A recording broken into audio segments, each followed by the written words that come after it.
You might notice, folks, that some things have changed about old Neil. He's not quite as innocent and naive as he used to be. That's because I was shipwrecked for the last 88 days. It's been many a month since I looked upon your face and you looked upon mine. And you'll notice some differences.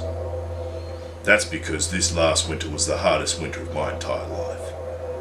See, what happened was, I was on a solo boat trip, going up the coast of WA, against the Laowian current. I know, madness. It was a test of strength, it was a test of courage. And I'll tell you, it set me into a hellfire pit that I'll never return to. I don't think I'd ever see you again. But here I am, a different man. I've been changed, altered, moulded by the Indian Ocean. It's a cruel mistress, but Neil has returned. And Neil has one thing on his mind, and that's his bloody shed. That's his bloody shed, folks. The preceding events happened as followed. 4 months ago, I was on the seas. They were beckoning me to come in. Come in, Neil. Come in. Get your feet wet. That's all I could hear. I had to follow the siren's call. But before I knew it, I was a landlubber no more. For my ship sank. One night, a rogue wave hit me bow, starboard side, and I was cast asunder. All my gear, notebooks and photography equipment was cast aside into the majestic Indian Ocean.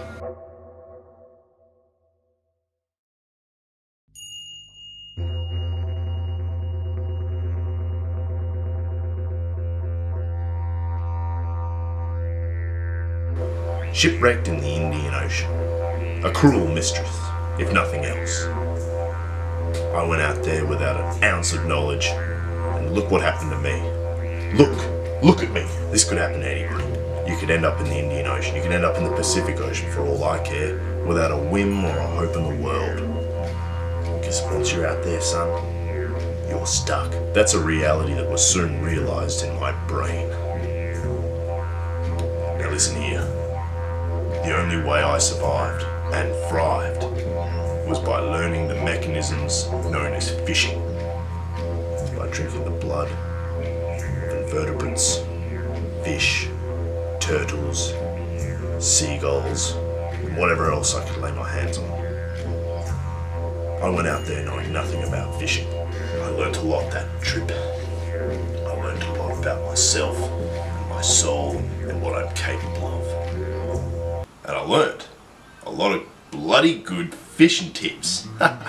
Actually, the best fishing tips. Have I got a few tips for you? Because I'll tell you what, look at me, bloody successful fisherman. Went cast away on the Indian Ocean for 88 days, come back, and I'm as big as ever. It all comes down to these few simple tips that'll, 1, save you money, and 2, protect you in a survival situation. Okay, so come with me. I'm going to show you how to do it. What a bloody pleasure to be back in the old shed, eh? I tell you what, you wouldn't believe it, but I was cast away for 88 days. Look at me. Can you see me? I barely look any different. And you know why? It's because of this. 3 kilograms of brain matter helped me survive, helped me stay in the loop, and kept me fed. Fed very well, might I add. I've assembled some things that you'll need to be able to survive, to be able to thrive and fish in a survival situation, okay? So we've got numerous things. So what do we need to fish? We need a rod. I know what you're saying. That's not a rod, mate. It's a piece of stick. It is a piece of stick. But what is a rod? It's a piece of stick. So that's our foundation for a rod. Now, the hardest thing, the absolute hardest thing to source in nature is string. That's the hardest thing. You need this. It's critical, absolutely critical. What do we have on the end of a line? It's a hook. And what's in the middle of the line? It's a weight. But what does that hook and the weight have in common? That's right, folks, it's on the line. We need a line. We need that line to be able to convey a hook and a bit of bait into the water so we get a good mate for our tum-tum. A crucial thing to consider is you might not have access to string in a survival a survival situation. So what you can do is So what you can do is we live in a reality that's kind of sad, and that's the reality of human beings being a giant plight to the planet. So you'll often find a lot of garbage, trash cans, for example, tin cans and a ring pull. Excess fishing line stuck in the rocks. Make use of that. I'm often down at the rocks fishing. I'll find a swivel and a clip, and maybe, if I'm lucky, a few hooks and a weight, okay? And I'll always be guaranteed to find a bit of string. So folks, no matter if you're in Tahiti, Namanamawidi, or the coast of Papua New Guinea, you're gonna find string.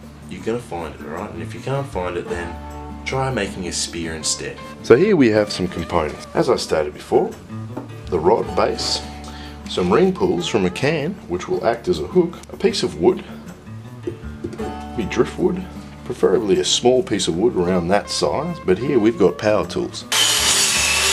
So we can use the power tools so give you the other extra dimension of doing this at home to save some money.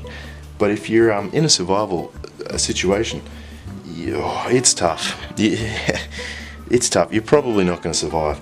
All we need is a bit of wood and a bit of string to tie around the wood, and that's going to act as a flotation device. Now, on the opposite end of the spectrum, for weights, we just want to use the common rock. When it comes to drilling in the rocks, it's a big consideration to consider how tough and hard this rock is. That'll make your life really hard if you plan to drill into it.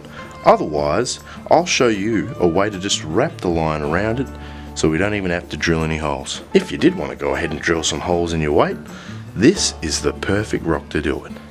Now, can I get a hands up for people who know what it is? That's right, it's limestone. And limestone is made from sand. So it's easy to just get in there and drill a hole. To drill a hole in this in a survival situation, you might want to find a stick and just rub at it, or save your time and again wrap the stone with the line. First, we're going to begin with the rod, okay? The first thing about this is you want to find a stick. It doesn't have to be big. I've just got this small little stick here, so I can still flick it out, alright? Now the first go is we need to attach the line to the stick. That's as easy as Larry. Let's find the dog end of the string, and we'll find which side do we want to have it on. I think we'll go right in the middle. And now this is called the uni knot. So we hold it out like this, make a loop, bend it like so, bend it once more. Now inside here, we're going to wrap 1, 2, 3, and 4. Place that on the ground there, and see this little hole? Boots it in there. I'm just going to simply boots it in there. Now if this is monofilament, which will tie a lot easier than this coarse braid, you'd want to wet that. Okay, but we're just going to, for the demonstration of the video, just going to pull that like so, and there you have it. And now we begin the wrapping process. Now, this is where a lot of string comes in handy, because when you fish, you need when you go fishing, sometimes you need to use a little line, sometimes you need to use a lot of line, okay? So it's easier to, all I'm going to do here is simply wrap this bad boy up, as so. Ooh, what have we got here? That's really put a spanner in the works. That's a problem here, folks. See, we have some type of knot in the line. Let's see if I can get this undone here. I feel like I won't be able to. So I'm just going to go ahead and say, hey, look, that's done. Now, if you're a big, strong man like me, you just wrap it around your 2 fingers like that. 2 fingers like that. And rip it off. 3 fingers like that. Boots it. And it's gone. Get out of here. We don't need you. Alright, look at that, folks. A fishing rod. Ready to go. So now, the next step is a hook. And here is the hook that I prepared earlier from an aluminium can. As you can see, it's very simple. All you need to do is remove the top bit, keep the J shape, and that's your hook. And so how we do that with this is in a survival situation, you don't have many in a survival situation, you don't have many tools, you simply just give it a bend. Give it a bend, there we go, just give it a snap. And that's perfect for what we need.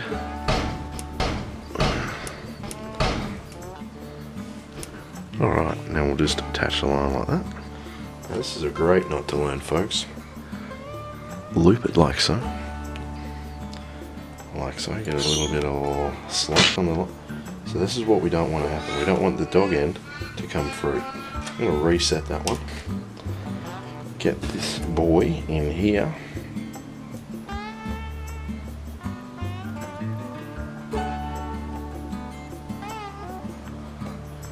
And tie this through here. Now, I want to keep this loop that we're tying big as possible, because the hook needs to go through there, through this loop that we've got,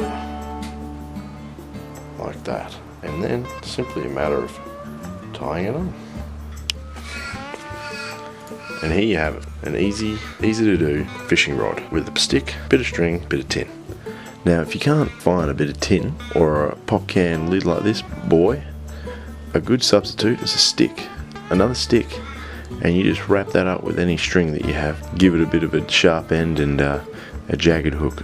Kind of think of a rosebud thorn.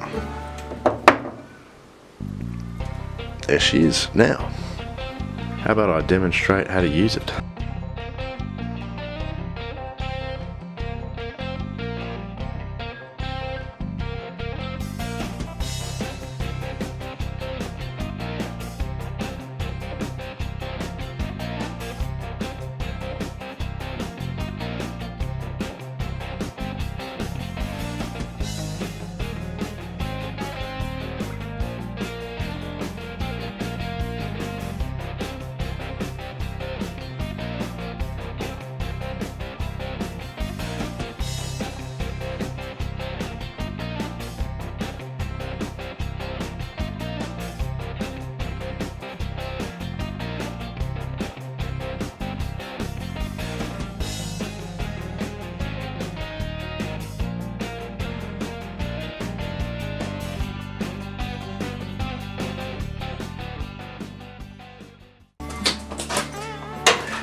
The other weight device that we use in fishing is commonly called a float. If you're out in the ocean, you're more than likely going to encounter a plastic bottom, okay? But if you're stranded, wood can make a great flotation device. Now all you got to do is, if you got a saw, which is unlikely, but if you do, you want to just shave that off like that. Kind of like this one. This one isn't a finished copy, I'm still in development. It needs to be a bit shorter. Okay, so that's how you make a small flotation device. First you get your table saw, lock it into place.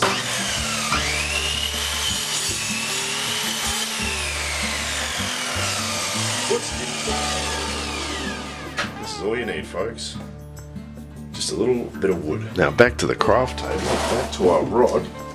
How are we going to attach this to the rod? We are going to get another bit of string, because you need a nice long line for when you're floating with a floater. You want your hook to be quite a far bit down, about a metre of material. Get enough so we get it one tie, just to hold it in place.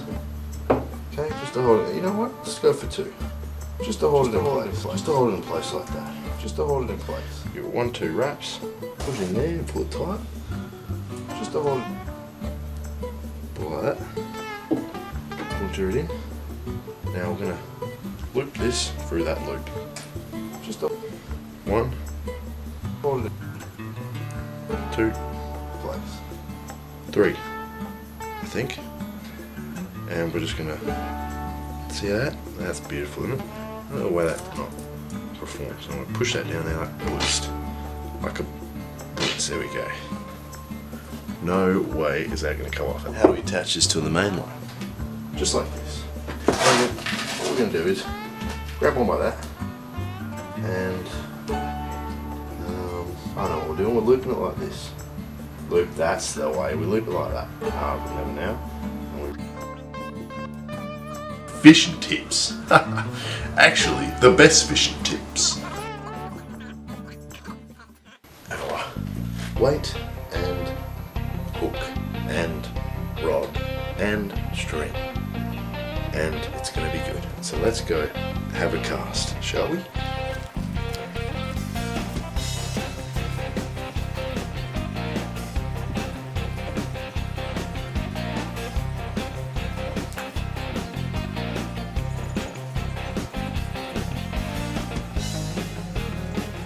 The best fishing chips.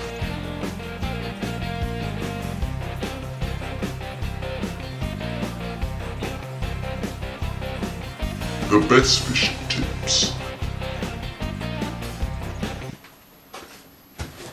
Well, as you can see, folks, dead simple, make a really effective fishing utensil. Whether it's to save money in the real world or it's to save your life in the fake world. I hope I've been a lot of help to you today. Bloody good seeing you again. It's Neil Shed. What else can I say? Return to Neil Shed. Welcome back, everybody. It's good to see you.